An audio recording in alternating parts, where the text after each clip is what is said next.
അധികം പണിയൊന്നും ചെയ്യാതെ ചില സമയത്ത് ഫുഡ് കഴിക്കാൻ തോന്നില്ലേ? എല്ലാവർക്കും അതാണ് താല്പര്യം. അധികം പണിയെടുക്കാനും പാടില്ല, എന്നാൽ ഭയങ്കര ടേസ്റ്റി ആയിരിക്കണം കേട്ടോ. അങ്ങനെ ഞാനൊരു ദിവസം വെറൈറ്റി ഒന്ന് മാറ്റി പിടിച്ചു. അധികം പണിയൊന്നും എടുക്കാൻ വയ്യ, അപ്പോൾ എന്തെങ്കിലും സിമ്പിളായിട്ട് ചെയ്യാമെന്ന് നോക്കുമ്പോൾ ഇൻസ്റ്റൻറ്റ് റവ ഇഡ്ഡലി എന്ന് പറഞ്ഞൊരു പാക്കറ്റ് ഡിമാർട്ടിൽ നിന്ന് മേടിച്ചേ. അപ്പോൾ അതിൻ്റെ ഉള്ളിൽ പ്രത്യേകിച്ച് നമ്മളൊന്നും ചെയ്യാനില്ല, വളരെ സിമ്പിളാണ് ചെയ്യാനുള്ളത്. ഇതിനകത്ത് കടുകും ഈ പരിപ്പും കാഷ്യൂനട്ടും ഉപ്പും വരെ അവർ ചേർത്തിട്ടുണ്ട്. നമ്മളാകെ ചെയ്യാനുള്ള കുറച്ച് പണികളാണ്. അപ്പോൾ ആ പണി ചെയ്തിട്ട് പെട്ടെന്നൊന്ന് റവ ഇഡ്ഡലി ഉണ്ടാക്കിയാലോ എന്ന് വിചാരിച്ചു. കണ്ടില്ല, ആ കാഷ്യൂനട്ടൊക്കെ ഉണ്ടായിരുന്നു കേട്ടോ, വെറുതെ ഫോട്ടോ ഒന്നുമല്ല, എല്ലാം അതിൻ്റെ ഉള്ളിൽ ഉണ്ടായിരുന്നു. അപ്പോൾ നമുക്ക് പാക്കറ്റ് പൊട്ടിച്ച് ആദ്യം ഒരു പാത്രത്തിലേക്ക് ഇടാനാണ് അവർ എഴുതിയിട്ടുള്ളത്. ഓക്കെ, ഞാനും പാക്കറ്റ് പൊട്ടിച്ചു. അതിനുശേഷം ഈ ഒരു പാത്രത്തിലോട്ടൊന്ന് ഇട്ട് കൊടുക്കാം. പാത്രത്തിലിട്ട് ഇടുമ്പോൾ തന്നെ നല്ല രസമായിട്ടുണ്ട്. സാധാരണ ചുമ്മാ റവ ഇടുന്ന മാതിരിയൊന്നുമല്ല, ഈ റവ അവരെന്തൊക്കെയോ ചെയ്തിട്ടുണ്ട്. ഇത് തൊടാൻ തന്നെ നല്ല രസമുണ്ട്. അപ്പോൾ അതിനകത്ത് ഉഴുന്നുപരിപ്പും കടലപ്പരിപ്പും കാഷ്യൂനട്ടും ഒക്കെ ചേർത്തിട്ടുണ്ട്, ഉപ്പും ചേർത്തിട്ടുണ്ട്, കടുക് തളിച്ചിട്ടുണ്ട്, എല്ലാം ഉണ്ട്.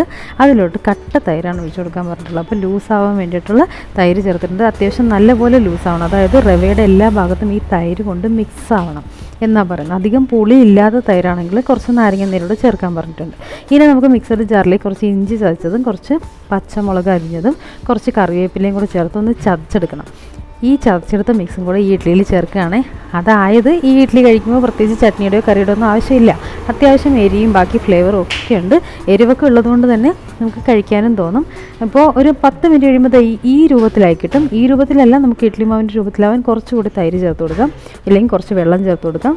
ഒരുപാട് പുളിയുള്ള തൈരാണെങ്കിൽ തൈര് പിന്നെ ചേർക്കരുത്, കുറച്ച് വെള്ളം ചേർത്താൽ മതി. അതിനുശേഷം വീണ്ടും ഒന്ന് മിക്സ് ചെയ്തെടുക്കുക. എന്നിട്ട് ഇഡ്ഡലി മാവിൻ്റെ മുകളിൽ ഒരു തിക്നെസ്സിൽ നമുക്ക് ഇതൊന്ന് ഇഡ്ഡലി തട്ടിലോട്ട് വെച്ച് കൊടുക്കാം. വെച്ച് കൊടുത്തതിന് ശേഷം റവ ആയതുകൊണ്ട് തന്നെ നല്ല സോഫ്റ്റായിട്ട് കിട്ടുന്നുണ്ട് കേട്ടോ, സൂപ്പറായിട്ടുണ്ട് ഇഡ്ഡലി. അപ്പോൾ നമുക്ക് പാകത്തിന് ഇതുപോലെ ഇഡ്ഡലി തട്ടിലോട്ട് വെച്ച് കൊടുക്കാം.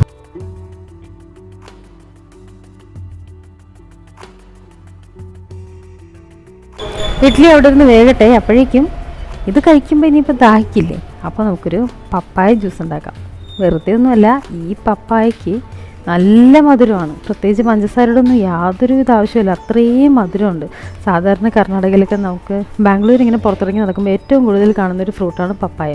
അതും ഭയങ്കര വലിപ്പമുള്ള പപ്പായ ആയിരിക്കും ഇവിടേക്ക് കിട്ടുന്നത്. നല്ല മധുരമുണ്ട് പപ്പായ. അപ്പോൾ പഞ്ചസാര ഒന്നും ചേർക്കാതെ തന്നെ ഞാനൊരു ജ്യൂസ് ഉണ്ടാക്കുകയാണ്. വെറുതെ പഞ്ചസാര ഹെൽത്തിന് അത്ര നല്ലതൊന്നുമല്ലല്ലോ, വളരെ ഹെൽത്തി ആയിട്ടുള്ള ഒരു ജ്യൂസാണ് അപ്പോൾ തയ്യാറാക്കുന്നത്. പപ്പായയുടെ തോലൊക്കെ കളഞ്ഞ് കുരുവൊക്കെ കളഞ്ഞ് റെഡിയാക്കി നമുക്ക് കട്ട് ചെയ്തെടുക്കാം. കട്ട് ചെയ്തെടുത്തതിന് ശേഷം ഇത് മിക്സഡ് ജാറിലേക്ക് ഇട്ട് കുറച്ച് വെള്ളം മാത്രം, അതായത് ഇതൊന്ന് അരയണ്ടേ, അല്ലാതെ തന്നെ അരഞ്ഞിട്ടും ഒത്തിരി തിക്നെസ് അല്ല, നമുക്ക് കുടിക്കണ്ടേ, അതിന് വേണ്ടിയിട്ടായതുകൊണ്ട് പപ്പായയും ചേർത്ത് കുറച്ച് വെള്ളവും തണുത്ത വെള്ളം ഒഴിച്ചു കേട്ടോ. നല്ല തണുത്ത പപ്പായ ജ്യൂസാകുമ്പോൾ നല്ല രസമല്ലേ. വെള്ളം ഒഴിച്ചു, അതരച്ച് മാറ്റി വെച്ചിട്ടുണ്ടേ. കൂർക്ക മസാല നേരത്തെ റെഡിയാക്കിയിട്ടുണ്ടല്ലോ. കൂർക്ക മസാലയും ഇഡ്ഡലിയും ഭൂലോകത്ത് ആദ്യമായിരിക്കും ഇങ്ങനൊരു കോമ്പിനേഷൻ തോന്നുന്നു, പക്ഷേ നല്ല ടേസ്റ്റ് കേട്ടോ. ഈ കൂർക്ക എന്തായാലും നമുക്കിഷ്ടമാണ്. കൂർക്ക ഞാൻ ആദ്യം നന്നായിട്ട് മെഴുക്ക് വരട്ടി നല്ലപോലെ ഫ്രൈ ചെയ്തതിന് ശേഷം ഉണ്ടാക്കിയ മസാല ആയതുകൊണ്ട് തന്നെ ഈ മസാലയ്ക്ക് നല്ല ടേസ്റ്റിയാണ്. ഇനി ഇഡ്ഡലി ഇതാ റെഡി ആയിട്ടുണ്ട്. പഞ്ഞി പോലത്തെ ഇഡ്ഡലിയാണ്. ഇഡ്ഡലി നമുക്ക് പ്ലേറ്റിലോട്ട് വെച്ച് കൊടുക്കാം. വെച്ചതിന് ശേഷം ഇനി ഒന്ന് നോക്കിയേ, കാഷ്യൂനട്ടും ഒക്കെ നന്നായി വന്നിട്ട് നല്ല മണമൊക്കെ ഉണ്ട് കേട്ടോ. ഈ ഇഡ്ഡലിക്ക് കൂർക്ക മസാലയും ചേർത്താണ് ഇന്ന് കഴിക്കുന്നത്. ഒപ്പം പപ്പായ ജ്യൂസും. വെറൈറ്റി അല്ലേ? അതാണ് വെറൈറ്റി കഴിക്കാൻ തോന്നുമ്പോൾ അധികം പണിയൊന്നും എടുക്കാതെ ഉണ്ടാക്കാൻ പറ്റിയ നല്ലൊരു വെറൈറ്റിയാണ്. അപ്പോൾ അതുകൊണ്ട് എന്നത് കഴിച്ചു. ശരിക്കും നല്ല ഇഷ്ടമായി. ബാംബിനോയുടെ ഈ ഒരു ഇൻസ്റ്റൻറ്റ് റവ ഇഡ്ഡലി നല്ല ടേസ്റ്റി ആയിരുന്നു.